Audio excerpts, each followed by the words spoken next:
Para el Museo Franz Mayer es muy grato darles la bienvenida a esta plática que es parte de nuestro programa académico que acompaña a la exposición Cuerpos y Universos Formas de la Moda que actualmente tenemos en exhibición y los invitamos a verla muy cordialmente. Va a estar aquí hasta el 13 de marzo. Pueden venir de martes a domingos de 10 de la mañana a 5 de la tarde. Ojalá se den una vuelta. Seguramente se la darán después de esta conversación que vamos a tener. Aquí tenemos a Mónica, que es la curadora de esta muestra, y tenemos a Marta Carmela Sotelo. Voy a leerles un poquito la semblanza de cada una. Mónica, además de ser nuestra curadora estrella en moda, es diseñadora textil por la Universidad Iberoamericana de Puebla. Tiene un máster en comunicación de moda por el Instituto de Milán. Ahí mismo en Milán trabajó con Marni, Fendi, Dolce & Gabbana y Gianfranco Ferré, y posteriormente con el equipo de Relaciones Públicas del Calvin Klein. En México fue directora de diseño, desarrollo y preproducción en Chedraui Textil, y también ha sido asesora de diseño y desarrollo de producto para diversas ONGs en México, especializadas en campo textil, con grupos y cooperativas de artesanas indígenas. De 2015 a 2021 fue directora de los programas de licenciatura y posgrado de textil y moda en Centro, en Ciudad de México. Ha participado en una serie de proyectos editoriales y culturales desde el 2016 y desde el 2021 está dedicada a proyectos de asesoría, consultoría y dirección creativa para empresas y organizaciones dentro de la industria. Mónica, muchas gracias por estar aquí con nosotros esta tarde. Y por otra parte tenemos a Marta Carmela Sotelo, que actualmente dirige los programas de diseño textil y moda en Centro. Marta Carmela tiene una licenciatura en arquitectura por la Universidad Iberoamericana, una maestría en artes visuales en la Universidad Central St. Martins y una segunda maestría en negocios, innovación y creatividad en Centro. Ella comenzó con un estudio de joyería contemporánea en el 2009. En el 2012 dirige en México la Fundación Otro Diseño, dedicada a la cooperación cultural y desarrollo, una organización sin fines de lucro con base en Holanda para promover la joyería a nivel internacional. En el 2012 dirige en México la Fundación Otro Diseño y trabaja como diseñadora independiente para la marca Tane. Ha exhibido su joyería artística en diferentes museos como el Museo de Arte y Diseño de Nueva York, el Bellevue Arts Museum en Seattle, en Houston Center for the Contemporary Art, en el Museo Tamayo, en el Museo de Antropología e Historia, en el Palacio de Iturbide y en el MOAC, entre otros.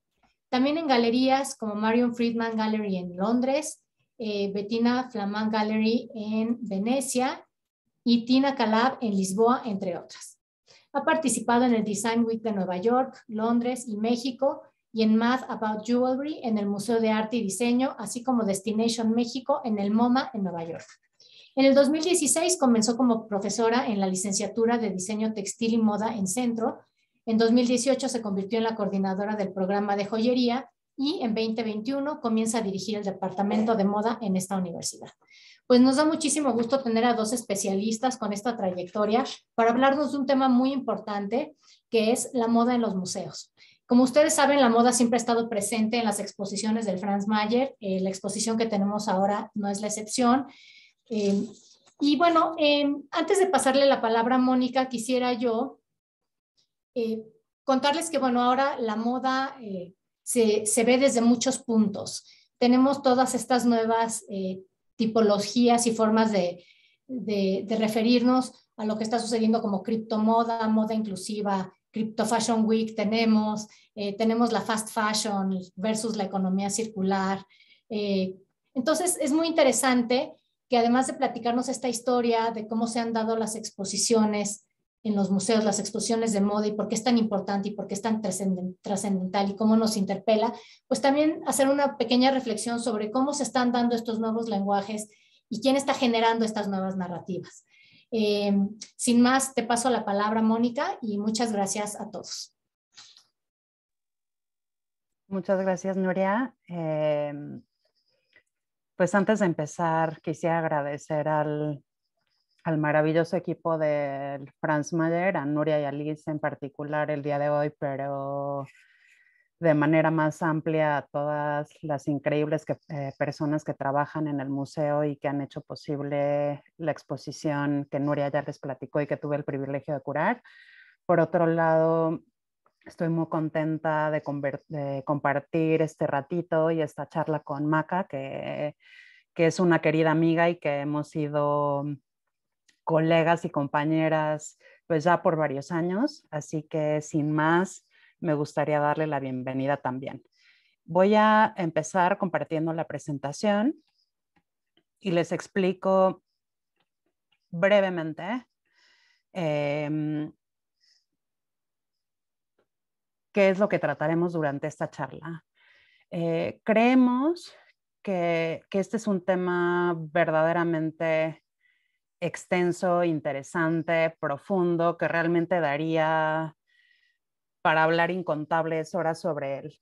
En ese sentido, decidimos hacer de esta plática una especie de overview donde tocamos 9 temas que nos parecen realmente importantes y trascendentales para entender la moda en los museos. Dicho eso, quizás no vamos a poder profundizar tanto como quisiéramos en algunos de los temas, sin embargo esperamos que se lleven de esta sesión muchísimos aprendizajes, conocimiento muy valioso, pero sobre todo, que me parece que es uno de los propósitos también de la exposición, que se lleven mucha curiosidad, que les permita seguir indagando en estos temas si es que les apasionan o si es que los desconocen de alguna manera. Y pues sin más, le doy la bienvenida a Maca, quien nos ayudará con el primer tema de nuestra presentación. Gracias, Miss. Hola a todos. En términos de metodología a seguir, si tienen alguna duda, por favor vayan escribiendo en el chat y trataremos, Mónica y yo, de ir contestando a lo largo de la plática. De todos modos, al final tendremos preguntas y respuestas, pero a veces las preguntas son muy pertinentes para los diferentes temas y pues es más fácil contestarlas en ese momento antes de que se vayan olvidando. De acuerdo. Pues el primer tema es justamente objetos portables. Es interesante empezar aquí con este planteamiento. Los museos durante mucho tiempo se negaron a exhibir o a exponer o no les interesaba estos objetos que ya habían tenido un uso, particularmente estos objetos que habían tenido un uso directo con el cuerpo, es decir, muchas de las prendas que se coleccionan o se exhiben, pues a veces están sudadas, maltratadas, lavadas, y eso va deteriorando las prendas.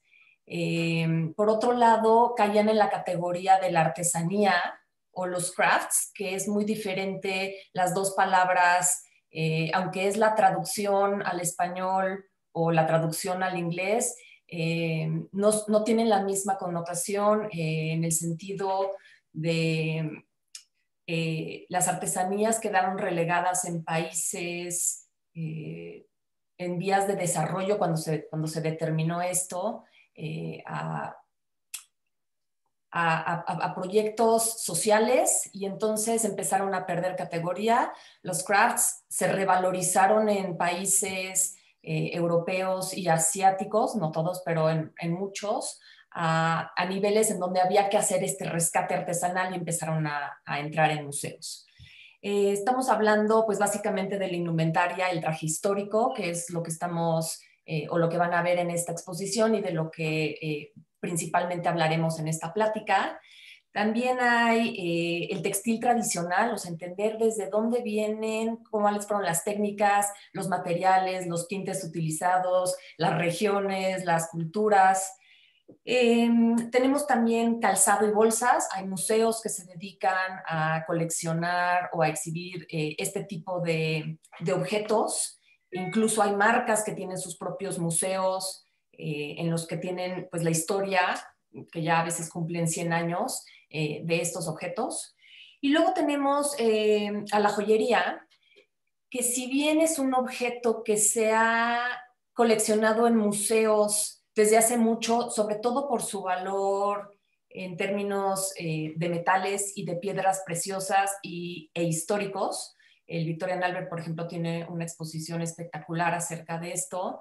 Pues poco a poco han ido incursionando en los diferentes museos, en museos que exhiben diseño contemporáneo, porque empiezan a no solo contar y exhibir la historia, las técnicas, los materiales, sino también una narrativa contemporánea, un concepto atrás de las piezas, piezas que muchas veces no son hechas para un usuario, sino son hechas directamente para ser exhibidas. Entonces, esto es el mundo que comprende básicamente los objetos portables, pero hay una tercera categoría que no es portable y que es importante mencionar, y es la fotografía y el video de moda, en el que la van a ver a través de las exposiciones de moda. Siempre hay este respaldo tanto histórico como de estilismo o de traducción de ideas del diseñador hacia el usuario, y que es muy importante como complemento de las exposiciones. Creo que para complementar esa idea es bien importante decir, y creo que vamos a ahondar un poco más en el tema, que precisamente documentos como los videos y la fotografía, pero no exclusivamente, hablamos también de bocetos o de muestras de materiales, pues son todos elementos que nos ayudan a construir el objeto en un museo desde otros lugares. Dicho esto, les voy a platicar un poquitito sobre el origen de las exhibiciones de moda. Como bien les dije al principio de la charla, necesitaríamos una cátedra completa realmente para cubrir este tema, pero sí que nos pareció muy importante dar algunos datos importantes sobre cómo se gesta este fenómeno, porque de repente hay la tendencia a pensar que la exhibición de moda es un fenómeno completamente contemporáneo o que es de los últimos años, y realmente pues tiene un background mucho más allá.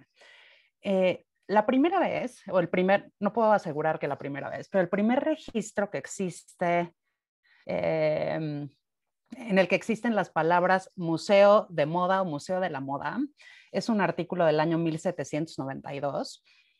Esto no quiere decir que el museo existiera, sino que en este año el escritor del artículo hacía una sátira en la que mencionaba la posibilidad de un museo de moda, casi burlándose y proponiéndolo como un chiste o una idea absurda. Y esto obviamente pues a la luz de cómo era y de los cánones de la sociedad del siglo XVIII. Ahora realmente ya se conoce del display o de la muestra de indumentaria a partir del siglo XVIII, pero de una manera completamente distinta a la que podríamos comprender hoy. Muchas de estas exhibiciones, en algunos casos tenían propósitos comerciales, pero en muchos otros mostraban sobre todo prendas ceremoniales o prendas de la realeza. Y por otro lado, no tenían necesariamente la finalidad de mostrar el objeto por un valor en sí mismo, sino que lo usaban de alguna manera como un complemento para la narrativa de otro tipo de exhibiciones. Esto realmente fue el caso en el siglo XVIII y en algunos de los ejemplos que podemos encontrar incluso en el siglo XIX. Ahora, el Museo de Londres en 1911 en el Palacio de Kensington es la primera muestra permanente que se tiene de algo como la moda en el Reino Unido. Es bien importante decir también que en el origen de las exhibiciones de moda, los objetos mostrados no siempre eran los originales. A veces se mostraban reproducciones o representaciones de los mismos, y en ese sentido pues no es muy clara la veracidad de lo que ahí se mostraba. Fue realmente ya en tiempos entre comillas, lo pongo un poco más contemporáneos. Estamos hablando de los principios de los años 1900, donde pues un creciente deseo por autenticidad y por las historias nacionales, así como una necesidad de espacios recreativos y culturales, fue lo que fue dando pie al auge de la institución cultural y del museo. Y posteriormente, pues el interés público en la historia material del vestido fue lo que dio pie a que muchas de estas instituciones fueran construyendo como tal acervos y archivos tanto del traje, la indumentaria como la moda. Ahora, nada más para que se den una idea de los tiempos que estamos hablando, tocaré algunas fechas rapidísimo en un minuto sobre cuáles son los años de los que hablamos. Por ejemplo, el Victoria and Albert funda su colección en el año 1852 y exhibe por primera vez en el año 1913, que de hecho es la foto que pueden ver en el lado izquierdo. Esa es la primera vez, la primera exhibición por parte del museo que mostraba prendas del artista Talbot Hughes, quien realmente las tenía coleccionadas. Él era pintor y las coleccionaba porque eran sus referencias para hacer las pinturas. Y él en algún momento hace una donación de estas piezas a Harrods, a la tienda, que eventualmente lo da en donación al Victoria and Albert. El Met, por ejemplo, funda su colección de moda en 1870 y exhibe por primera vez en 1929. Ahora es bien importante decir que la fundación de muchas de estas colecciones estaban enmarcadas en lo que se entiende como artes decorativas, no eran como tal colecciones de moda. El Brooklyn Museum, por ejemplo, en 1897 funda su colección, en 1925 exhibe por primera vez y de hecho, que ya lo platicarán más adelante, el Brooklyn Museum le da su colección al Met en el año 2009, entonces ahora están albergadas en el mismo edificio. Como este ejemplo, digo, les estoy hablando de dos instituciones muy reconocidas, pero como estos hay varios ejemplos, pero más o menos para que ubiquen en la línea del tiempo cuándo es que realmente podemos hablar del inicio de esto. Ahora, lo que hoy entendemos, por cierto, antes de que terminemos, porque ahorita no puedo malabarear tantas pantallas, pero les vamos a pegar en el chat el link a un video de una exhibición de moda en los años 50, que es un poco, creo que sorprendente, por no ponerle un calificativo, pero es sorprendente la distancia que hay entre eso y lo que hoy entendemos como exhibición de moda. Al final de la charla, con mucho gusto, les pasamos ese link para quien lo quiera ver. Ahora, en cuanto a grandes éxitos contemporáneos en la exhibición de moda, pues realmente creo que tenemos que hablar de un fenómeno bien concreto, que es de la presencia de Diana Vreeland en el Museo Met en Nueva York. Para los que no sepan y que les recomiendo mucho ahondar en el tema, Diana Vreeland fue verdaderamente una icónica editora de moda en Estados Unidos. Ella fue la editora de Harper's Bazaar y posteriormente de Vogue. Fue verdaderamente uno de estos personajes que, aunque suene a cliché, realmente revolucionó la moda y revolucionó el mundo editorial. Y ella, tras salir de Vogue en los años 70, en algún momento se vuelve consultora del Costume Institute del Met. Y realmente con ella es que podemos empezar a ver esta revolución de lo que significa la exhibición de moda. Hay que tener en cuenta que ella era editora y esta capacidad y esta teatralidad que ella tenía para construir una imagen, pues fue algo que eventualmente pudo migrar a su trabajo en el museo. Es importante decir que antes de este tiempo las exhibiciones trataban de tener mucha fidelidad histórica, pero no estoy hablando únicamente de la prenda, estoy hablando incluso de los maniquís, donde se pretendía que sea muy clara la forma del cuerpo, el rostro humano, y realmente ella es la que empieza con esta gran revolución. Y a ella le debemos también la famosa gala del Met, que ya existía desde los años 40, pero en realidad era un tema bastante más discreto de beneficencia para el museo, con boletos que costaban $50 para la cena. Y realmente Diana Vreeland es quien crea este gran fenómeno lleno de presencia mediática, de celebridades, de socialites, etcétera, etcétera. Para no hacerles el cuento más largo, creo que hay dos momentos bien importantes en esta historia. Una exhibición que hizo sobre Balenciaga, que fue verdaderamente un boom en su momento y que fue posible gracias a las conexiones sociales que ella tenía. Y lo que hasta el momento fue la más grande y más exitosa exhibición de moda en la historia, que fue en los años 80, la exhibición del Met de Saint Laurent, de Yves Saint Laurent,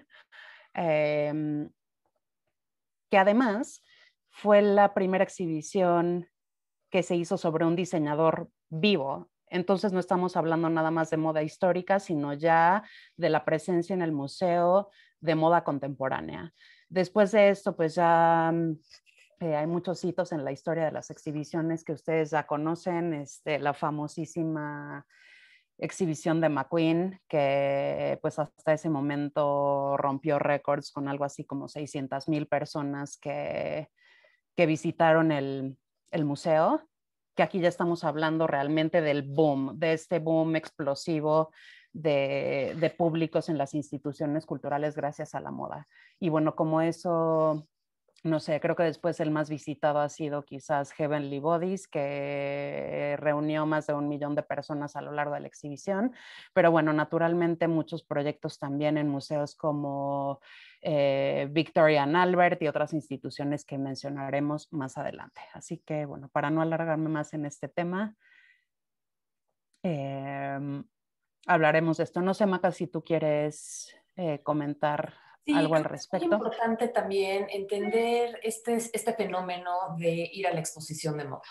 Si bien es cierto que el Met Gala fungió un papel importante, la gente empezó a querer tener relación con estos objetos que de alguna manera son más cercanos a las personas que los objetos de arte que se exhiben en las exposiciones. Es decir, empezaron a crear una relación con el usuario. No me alcanza para comprarme estas prendas, pero sí voy a poder por lo menos empezar a tener estas ideas, voy a tener un acercamiento a ellas. Y además, muchas de estas exposiciones tienen la ropa utilizada por artistas o por celebridades. Y es una manera es una manera de acercarme yo público a mi artista favorito y poder entender lo que utilizó en una época. Como mencionabas, la de Alexander McQueen, de Savage Beauty, que además es importante mencionar, estas exposiciones pues empiezan en un museo con un curador y luego van van cambiando de museos que las van albergando. Evidentemente, la curaduría y la museografía se tratan de replicar, pero dependerá de las salas de los museos, de las posibilidades económicas también de cada museo para transportar las piezas, los seguros, y que el coleccionista o el dueño de esas colecciones los pueda prestar para viajar a los diferentes tipos de lugares.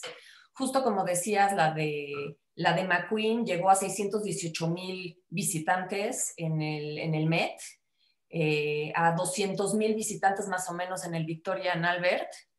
Y el curador fue Andrew Bolton, que también pues es muy importante mencionar a los curadores, digo, así como tú eres la curadora de esta exposición en el Franz Mayer, la visión del curador, y sé que vas a hablar de ella más al rato, pues es muy importante. No es lo mismo hablar de una persona que, por ejemplo, Andrew Bolton es el jefe del Costume Institute en el Met y que su trayectoria ha sido dentro de los museos, a hablar, por ejemplo, de la exposición de Oscar de la Renta, en donde André Leon Talley, que se acaba de morir pues en estos días y que era amigo de él, hizo la curaduría de la exposición.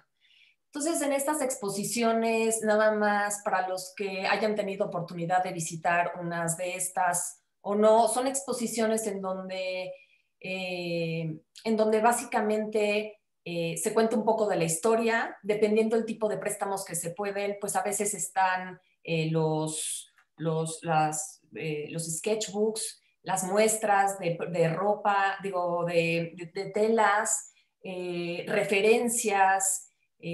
Por ejemplo, en esta de McQueen habla acerca de todas las etapas de sus colecciones. Incluso hay en estas etapas los diferentes nombres de las colecciones, por ejemplo, Voss, y tratan de replicar, la de McQueen fue justo después de que se muriera, entonces tratan de replicar lo que McQueen era, que era, quiero choquear, quiero que la gente reaccione ante lo que yo estoy presentando. Otra exposición importante es la de Christian Dior, que empieza en el Victorian Albert Museum, que se presenta también en el Museo de Artes Decorativas de París y que ahora está y todavía sigue en el Museo de Brooklyn. En esta nos van haciendo una narrativa acerca de, sí, la vida y el trabajo de Christian Dior, pero también los directores que ha tenido la marca a lo largo de la historia. Y así como les comentaba, también pues prendas utilizadas por los diferentes artistas. La museografía es espectacular, es de hecho esta que estamos viendo aquí. Todas estas piezas que están viendo aquí son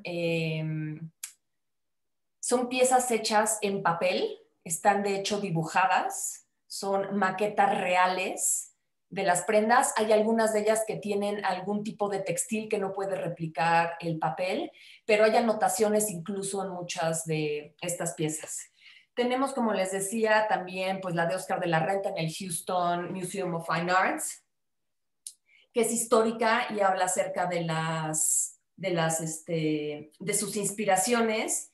Y luego tenemos también una persona, así como mencionaba Mónica, la de Yves Saint Laurent cuando él estaba vivo, de Issey Miyake. Él hicieron una retrospectiva de su trabajo de 45 años en el National Art Center de Tokio en el 2016. Asistieron 140,000 personas, 20,000 de las cuales eran extranjeros. Entonces, es súper interesante entender el fenómeno que ha creado la moda. En el caso, por ejemplo, de Issey Miyake se hablaba mucho, porque ese es su trabajo de la tecnología, la manera en la que él ha creado asociaciones con ingenieros textiles para poder llegar a las diferentes marcas que tiene, Please, APOC, y muchas otras marcas que hacen referencia a esto, pero sobre todo esta investigación del poder llegar con estas prendas al usuario real. Entonces, hay todavía un acercamiento mayor de estas exposiciones al público porque pueden sentir una relación directa, porque conocen la publicidad, porque de alguna manera han visto estas prendas en el día a día. Y no sé si tú quieras seguir con el tema siguiente, Moni. Va. Maca y yo pensamos que era realmente importante, pues ya que les contamos un poquito de la historia y de grandes hitos, que además es muy importante decir que pues ahora hay tantas exhibiciones de moda en el haber que tendríamos que estar 5 horas recitando todas las que hay. O sea, realmente quisimos compartir con ustedes solo algunos ejemplos, pero obviamente la invitación está ahí para que se familiaricen con el trabajo de diversas instituciones que se dedican exclusivamente a la moda o que exhiben moda. Ahora, nos parece importante hablar de cuáles son las búsquedas, las finalidades, los porqués de una colección de moda, de los curadores y de la moda en los museos. Es importante pues resumir quizás algunas de las principales cuestiones que tienen que ver con esto. Primero, no todos los museos tienen colecciones propias. Hay museos, como hemos mencionado, como el Victoria and Albert, como el Met en Nueva York, que tienen grandísimos acervos, pero hay muchos otros museos que no los tienen, pero que sin embargo eso no es una limitante para Ay, los podemos molestar con sus micrófonos, gracias.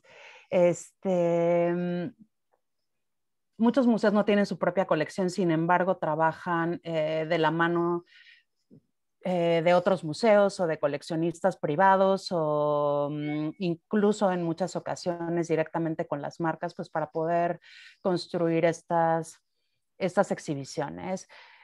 Coleccionistas, pues hay de muchos tipos. Hay colecciones que están institucionalizadas, pero también hay colecciones que son obra de particulares que podemos decir que de alguna manera tienen una relación obsesiva con este tipo de objetos y que a lo largo de un periodo o a lo largo de su vida los coleccionan.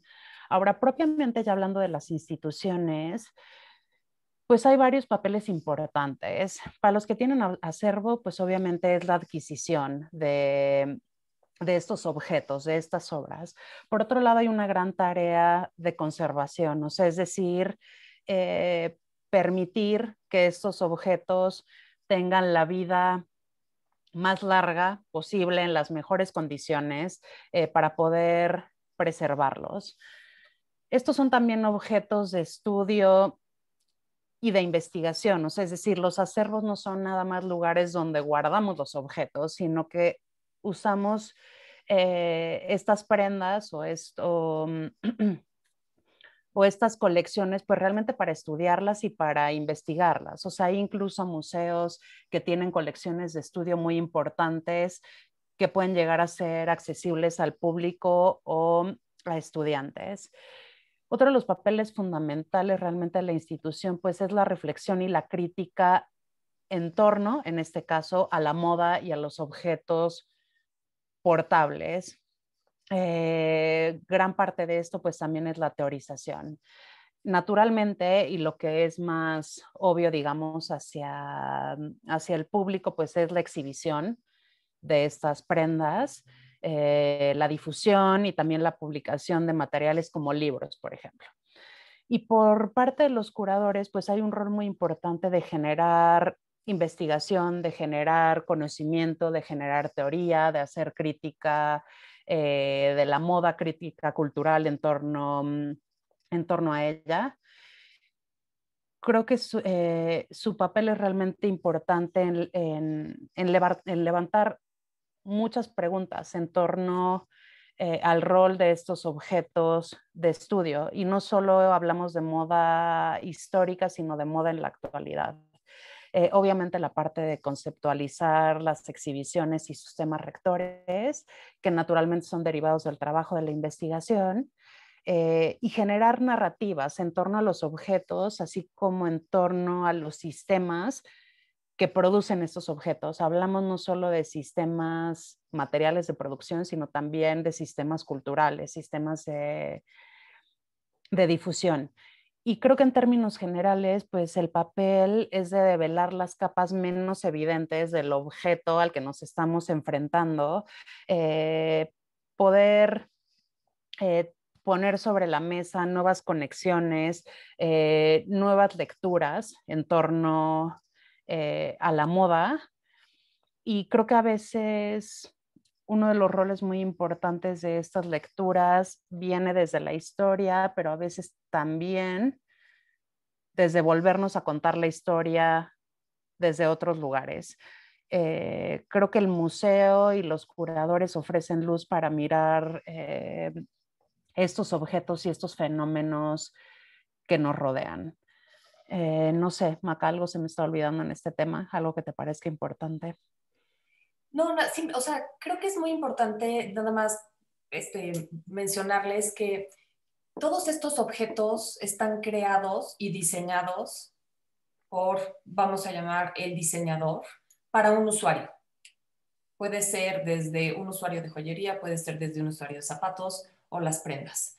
El usuario es el que al final del día tiene la última palabra con respecto a adquirir las prendas, pero hay un tercer elemento que es esta persona que nos ve cuando portamos estas piezas.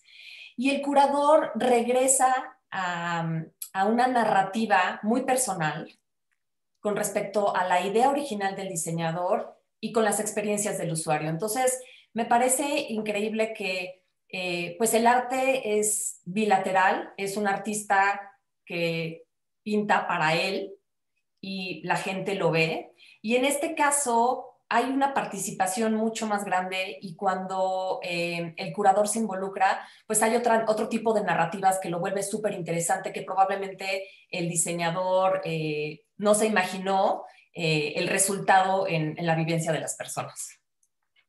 Y creo que en torno a eso también es importante decir que hay muchos perfiles de curadores y muchos tipos de curadorías. O sea, es decir, podemos ver, digo, para ponerlo en ejemplos concretos, que hay muchos tipos de exhibiciones en torno a la moda. O sea, podemos hablar de exhibiciones monográficas, que son estas que abordan la vida o la obra de un único diseñador, pero también existen exhibiciones temáticas que en realidad la moda, no quiero decir que es un pretexto, pero a través de la moda contamos otras cosas, por ejemplo, cambios en la sociedad o ciertas dinámicas pertenecientes a tiempos muy específicos, pero hay exhibiciones donde realmente el centro de la muestra no es ni un diseñador ni una temática, sino un personaje paralelo que por algún motivo tiene gran relevancia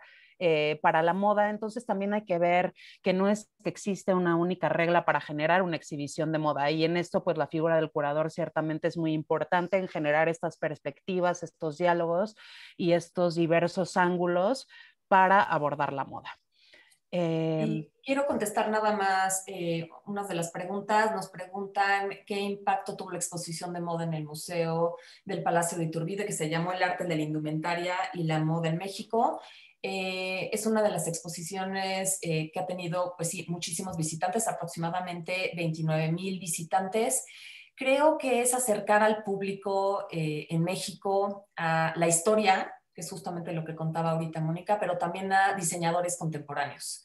En México durante mucho tiempo no es que no se hiciera moda en México, sino que se prefería comprar ropa fuera y ha habido un resurgimiento de entender no solo la moda, sino también el diseño, de entender la artesanía,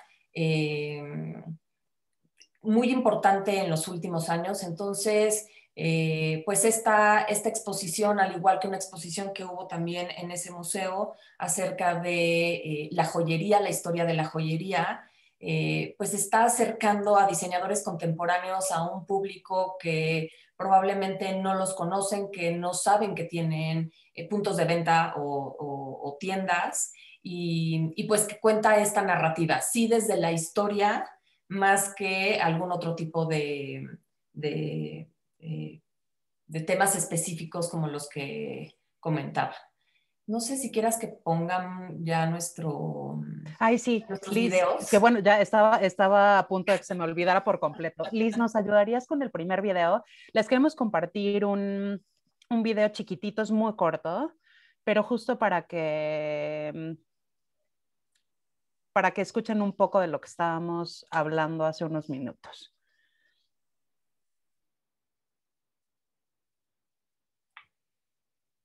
First show of McQueen's I went to, I saw it fall 1998. I'd always had a deep fascination for fashion, but at this stage it was less academic and more personal, really.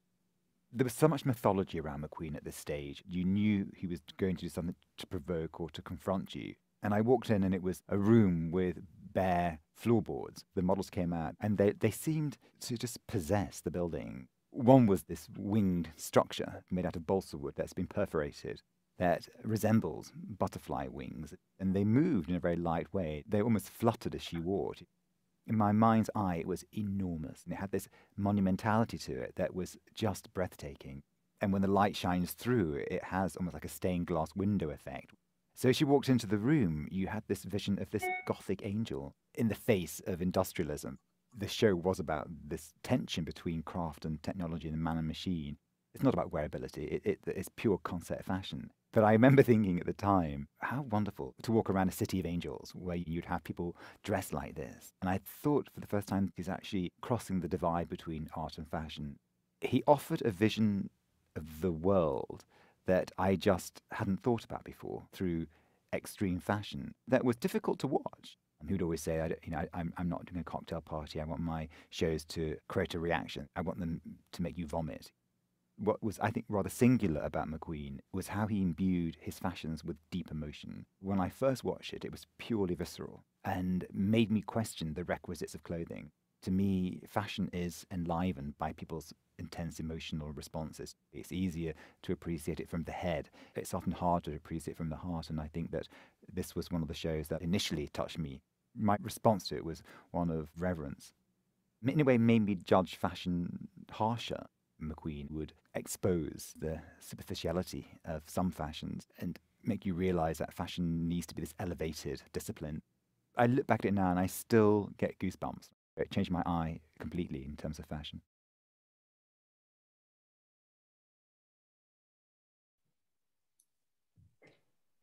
Mil gracias, Liz. Quiero aprovechar antes de que sigamos, quiero aprovechar para una pregunta que hay por aquí de Claudio, que dice qué diseñador o diseñadores mexicanos contemporáneos podrían ser los exponentes en un proyecto de esta categoría.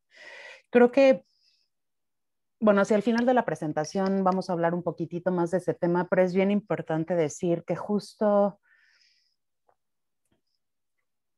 el rol de los curadores de alguna manera es el que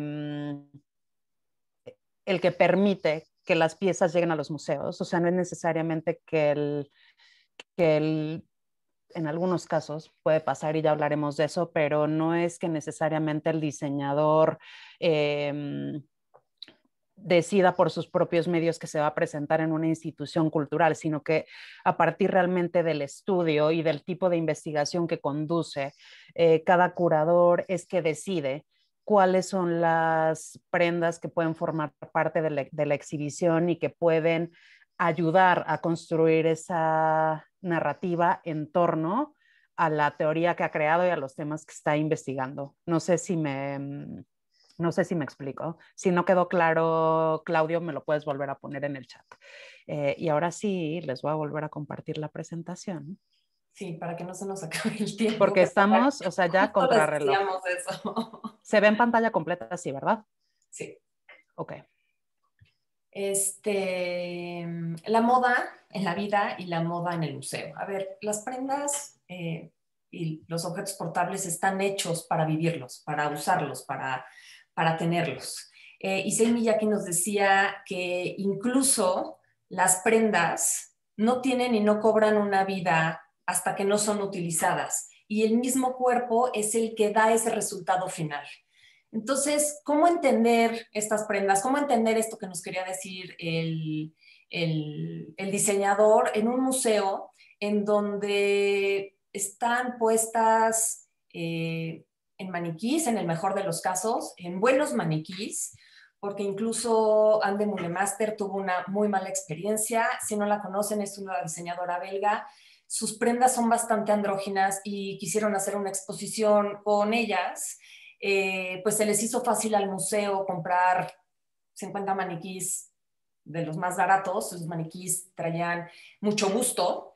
Y entonces, pues imagínense unas prendas andróginas en unos maniquís con muchísimo pecho. Las prendas se deformaban, quedaban pues cortas. Entonces, realmente no funciona de esa manera. también para las piezas de joyería es muy importante que no las entendamos y que no las veamos solo en estos aparadores, porque no vemos la proporción de la pieza, no vemos la caída, no vemos el peso, no vemos... incluso hay piezas que tienen partes atrás que si solo las ves en unos porta o unos exhibidores como los que estamos viendo, pues es poca la relación que tendríamos para entender las piezas como tal.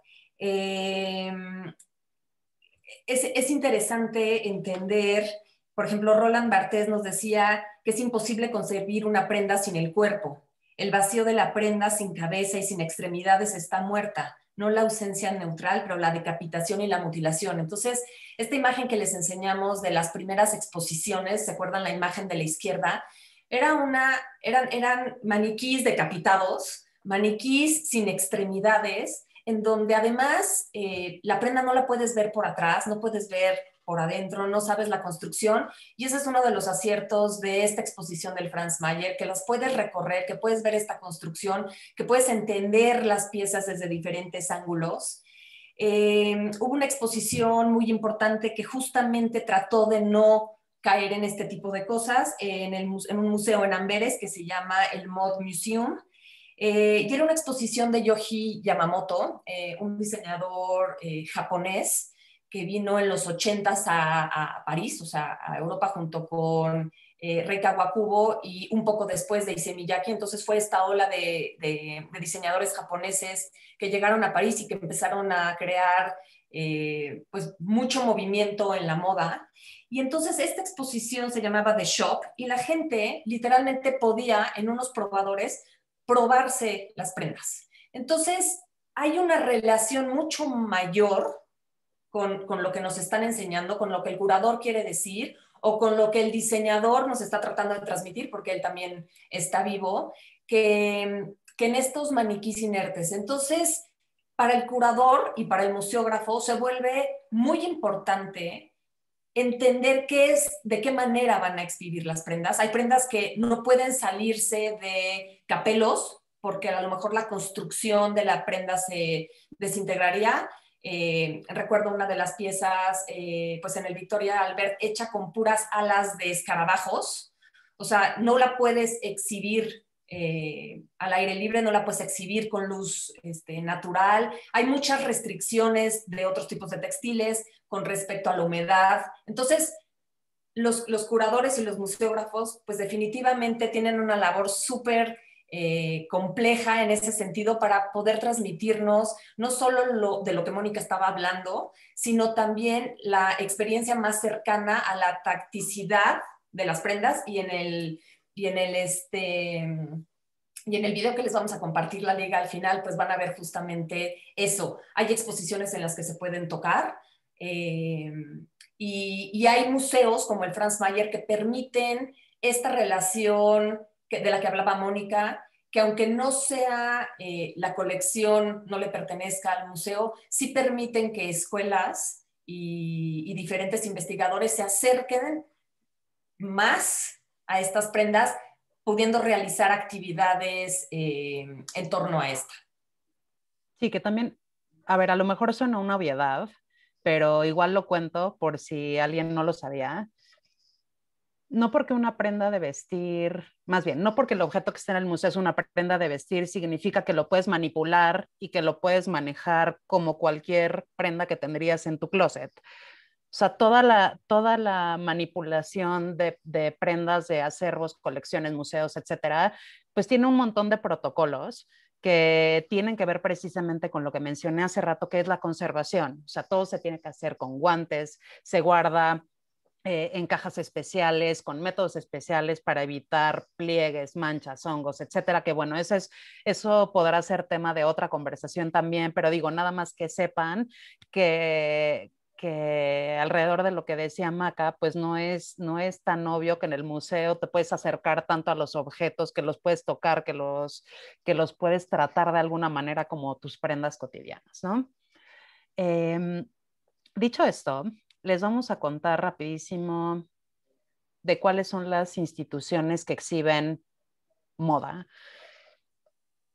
Creo que llegamos como a un punto en la historia de esto, que no es un solo tipo de museo el que exhibe moda. O sea, es decir, hay museos dedicados 100% al textil, a la indumentaria, a la moda, a los accesorios, ¿no? O sea, un ejemplo de esto podría ser el Museo del Traje de Madrid, el Kyoto Costume Institute que está en Japón, que si no lo conocen, los invito a que visiten su página, tienen muchos libros publicados, realmente un acervo impresionante. Hay museos que tienen departamentos de la moda o del vestido como parte de un espectro mucho más grande, o sea, tal sería el caso de museos como el Met o como el Victoria and Albert, que tienen acervos de muchas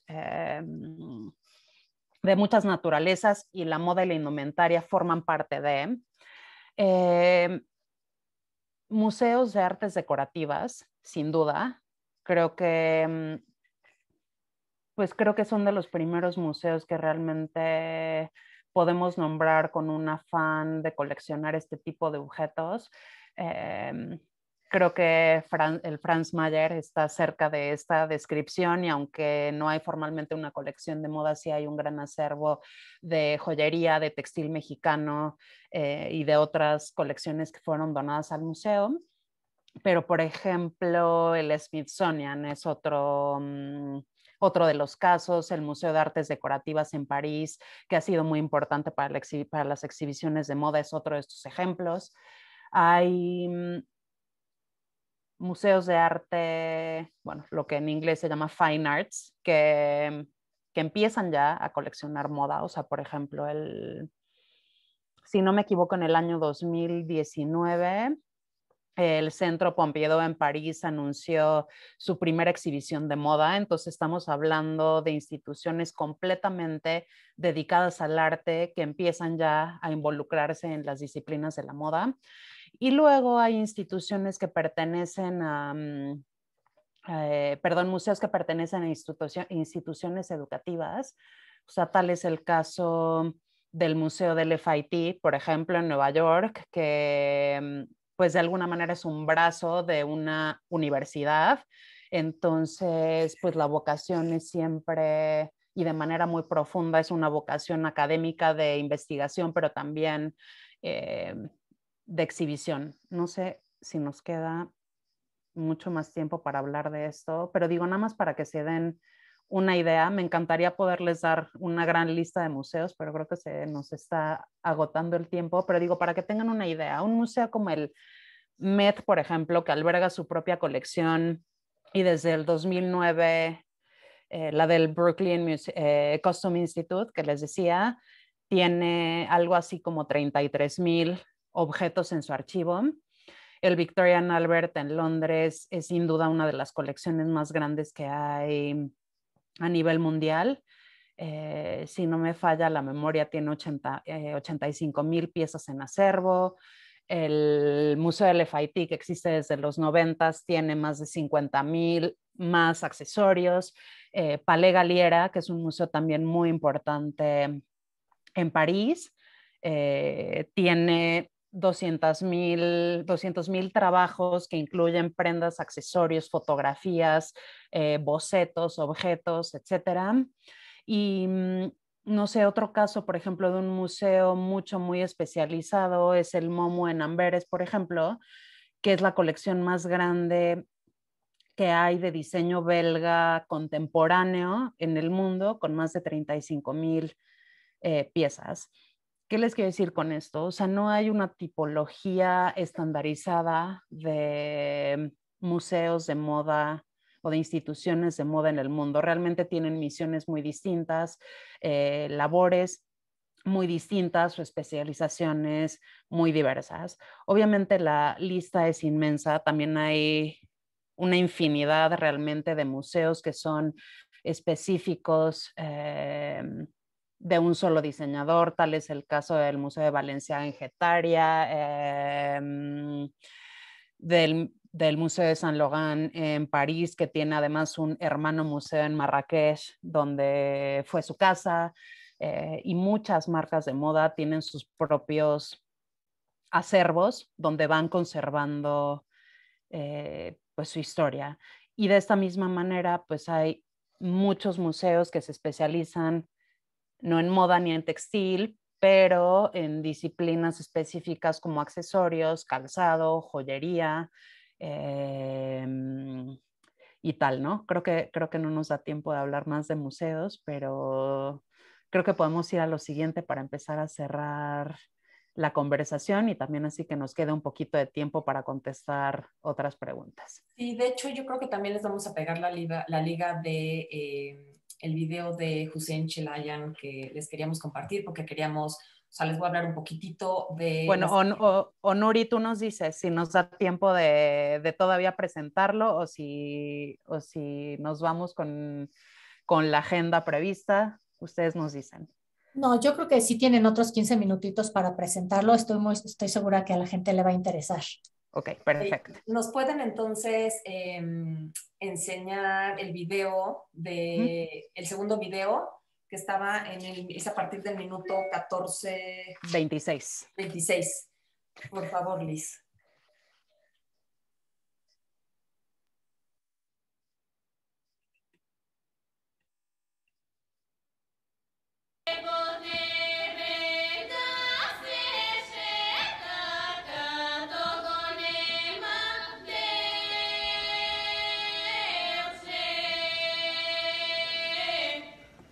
Lord.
Gracias. Entonces, bueno, Hussein Chelayan siempre se ha manifestado entre el arte y el diseño.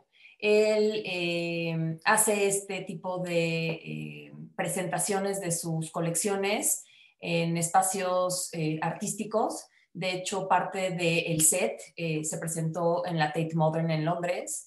Y él es chipriota, nada más para que entiendan el contexto. La exposición y esta colección básicamente habla de migración.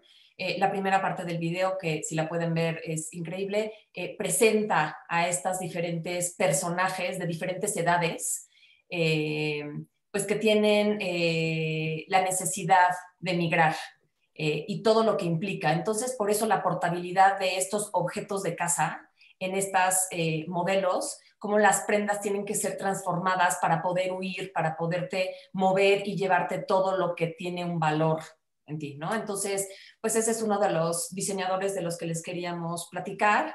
En esta exposición, digo nada más para comentarles la imagen, es la exposición de Rei Kawakubo en el Met, que ella misma ayudó a la museografía, porque por aquí había una de las preguntas de quién decidía esto. Muchas veces es la línea del curador, muchas veces es un trabajo en conjunto. En este caso, Rei Kawakubo y su equipo de diseño fueron los que hicieron la propuesta de los diferentes escenarios y el recorrido que había que hacer en el museo. Y la siguiente imagen, porque se nos está acabando el tiempo, es de un diseñador de moda, Helmut Lang, que en la imagen de la izquierda trataba de borrar esta idea de la moda como simplemente un objeto comercial, y entonces trataba de acercar estas prendas con personajes como Louis Bourgeois, que está aquí cargando una de sus esculturas. El abrigo es una pieza hecha de, hoy sería imposible mencionarlo, pero de piel de chango. Y el fotógrafo es Robert Mapplethorpe.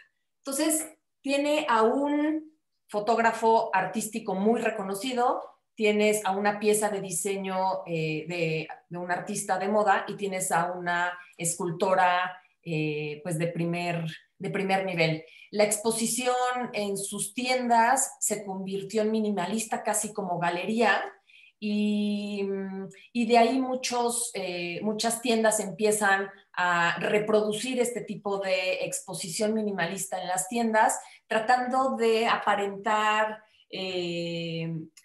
pues más una pieza de arte y hacernos creer que es menos hacia el consumismo que en realidad hacia la apreciación de la pieza. La imagen de la derecha, cuando Helmut Lang decide dejar su trabajo como diseñador de moda y dedicarse al arte, se queman sus bodegas, dona una gran parte de su acervo a diferentes museos, se quema la bodega en donde tiene sus piezas, y entonces estas columnas que ven aquí son piezas de las diferentes prendas, son pacas de muchas prendas con resina para empezar a hablar un diferente lenguaje a partir de la moda. De hecho, su marca es su nombre al lado de Robert Mapplethorpe, ¿no? Y de Louis Bourgeois. Entonces hay un entendimiento mucho más acercado hacia el arte, y luego arquitectos como Rem Koolhaas retoman estas ideas que empieza a trabajar Helmut Lang, y hace propuestas, por ejemplo, para la tienda de Prada en Soho, mucho más minimalistas, mucho más museográficas, mucho más de un recorrido de exposición en los que empiezan a hablarse con lenguajes diferentes, no solo en un museo, no solo en una galería, pero también en la parte comercial. Y si quieres nos vamos con la última parte. Sí, que o sea, quisimos incluir esta diapositiva porque como tal no es el tema de la plática, y pues obviamente ahorita no vamos a responder si es arte o no es arte, pero sí que queríamos mostrarles que hay otro tipo de relaciones entre la moda, el arte, los museos, las exhibiciones, que no son las cosas que típicamente o tradicionalmente imaginaríamos de esto, ¿no? Para cerrar la conversación, pues queríamos hablarles un poquito sobre los retos presentes y futuros en torno a las exhibiciones de moda y a las instituciones culturales que están relacionadas con ella. La primera, pues es no sé si llamarla preocupación, pero una conversación que hay allá afuera en el mundo sobre la hipercomercialización de las exhibiciones, o sea, es decir, llegar a un momento donde hay exhibiciones de moda por todos lados. Esto está directamente relacionado con la noción de exhibición versus la noción de publicidad. ¿Qué les quiero decir? Hay muchas marcas que en los últimos años han montado exhibiciones de moda por voluntad propia y de repente pues empiezan a surgir estas preguntas de qué es realmente una exhibición de moda y qué es una gran vitrina o un ejercicio de marketing que pareciera ser una exhibición de moda.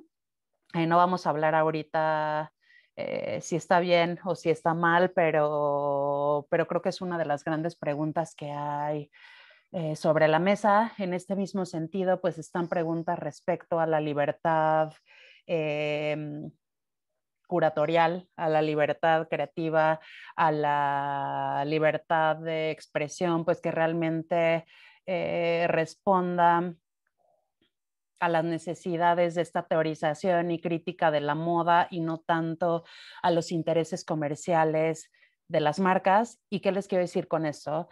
Y voy a retomar el ejemplo de lo de Saint Laurent, de la exposición del año 84.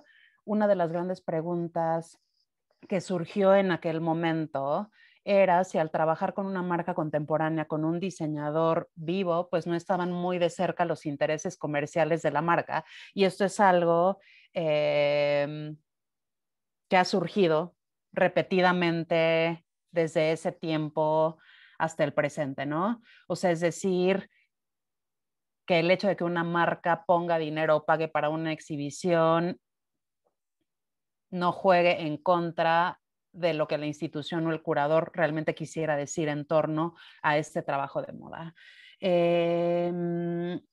Creo que hay un tema de nuevas lecturas culturales en torno a la moda, o sea, es decir, históricamente y en el tiempo contemporáneo lo que entendemos como exhibición de moda pues está ligada a un sistema hegemónico de la moda, o sea, es decir, primordialmente diseñadores y marcas europeos y norteamericanos. Y en ese sentido, pues creo que desde hace algún tiempo se están abriendo conversaciones en torno a la relevancia de mostrar otro tipo de moda que no es esta cosa que a veces suponemos como la moda en mayúsculas. Y aquí les quise poner este ejemplo de The Young Museum en San Francisco, que hizo una exhibición hace no tanto tiempo que se llama Contemporary Muslim Fashions. En ese mismo sentido, el FIT, por ejemplo, hizo una exhibición que se llamó Black Fashion Designers, que explora el trabajo de diseñadores afroamericanos que quizás la historia ha pasado por alto y que no habían tenido un reconocimiento y una valoración en los libros o en las investigaciones. En ese sentido, pues el rol justamente de los investigadores y de los curadores es muy importante, o sea, en traer a la mesa estas conversaciones que de pronto hemos dejado pasar por alto o de las que la historia se ha olvidado, pues en ese mismo sentido se abren preguntas sobre la necesidad de representación e inclusión en las conversaciones en torno a la moda. Y pues sin más, con esto concluimos nuestra plática. Esperamos que la hayan encontrado interesante, que se lleven algunas reflexiones y quizás si se quieren quedar 5 minutitos más, podemos contestar 2, 3 preguntas que no hayamos podido responder durante la conversación.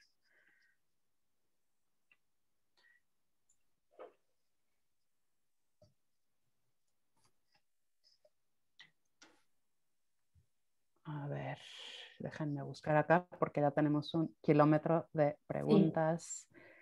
Creo que ustedes ya han respondido prácticamente todas las preguntas que están aquí, sobre todo en esta última parte de la conversación, pero hay una que quizá valdría la pena retomar, que es de Flor Maldonado, que dice, ¿cuál sería el siguiente paso para las exposiciones de moda hoy en día, con fenómenos como el que vivimos de pandemia? Que ahí quizá valdría la pena un poco, pues sí, retomar estas nuevas narrativas de las que hablabas justo ahorita, de cómo, y del que también comentaba Maca, de cuáles son estos nuevos términos, estas nuevas narrativas, cómo se están vinculando actualmente desde el sector de la moda ante estas crisis, ¿no? O ante estas necesidades, como esto que comentábamos al principio del fast fashion versus la economía circular, Sí, o sea, a ver, yo creo que hay muchas capas en este tema. Creo que número uno decir, y esto, qué bueno que salió la pregunta, hoy existen muchas exposiciones digitales y muchos acervos digitales. O sea, creo que ya no estamos limitados a poder ver ciertos trabajos, ciertas exposiciones, solo en relación a si podemos viajar o no. Hay realmente una infinidad de exposiciones en línea. Eso por un lado. Número dos, pues sí que vivimos en un mundo y en un contexto muy complejo y precisamente la moda, no nada más como industria, sino desde la academia y desde las instituciones que se dedican a la investigación y al estudio y a la difusión de la moda, pues sí que se levantan muchas preguntas en torno a estos otros caminos eh, que se pueden abrir. O sea, te diría incluso, yo conozco museos, ahorita que lo mencionabas, que en su acervo tienen piezas de fast fashion.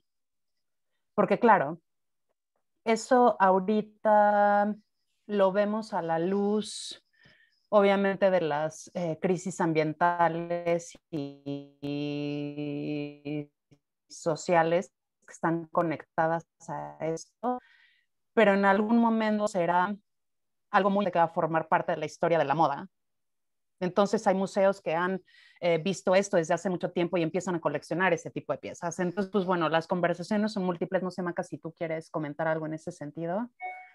No, a mí me parece muy interesante las posibilidades que ha abierto la pandemia justamente para la difusión de los acervos y de las visitas virtuales a los museos, pero también por otro lado creo que en esta nueva normalidad los museos han sido de los primeros que han estado abriendo las puertas sí a cuentagotas y es una súper experiencia estar en el museo con poca gente, pudiendo verlas las piezas en vivo, con todas las medidas de seguridad. Es decir, estas exposiciones no van a dejar de pasar.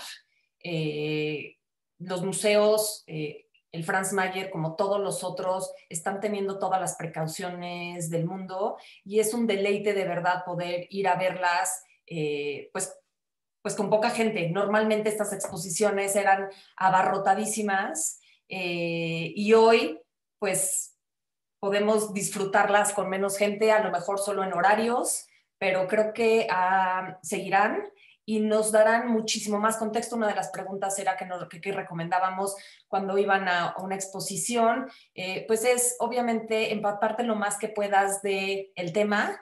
Siempre están las cédulas que te van a explicar, siempre está la explicación del curador o incluso citas de diseñadores o expertos que hablan acerca de los temas. Entonces, pues están hechas para eso, el recorrido es importante y creo que eso, la verdad, pues enriquece muchísimo. No es lo mismo ir a la exposición y luego ver e investigar, que investigar un poco, ver la exposición y luego clavarte más. Entonces, creo que esa sería una de las recomendaciones. Exacto.